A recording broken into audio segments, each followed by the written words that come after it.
SOFIA is a telescope inside of an airplane. SOFIA is the Stratospheric Observatory for Infrared Astronomy.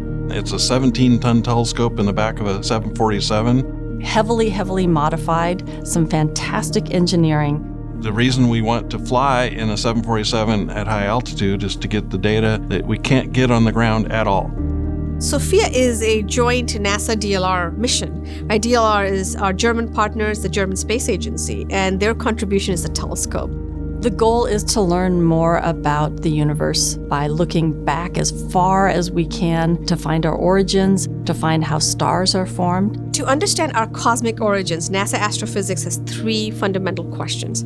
How does the universe work? How did we get here? And are we alone? And different astrophysics missions will study these questions in a different way. SOFIA studies these questions using far infrared light.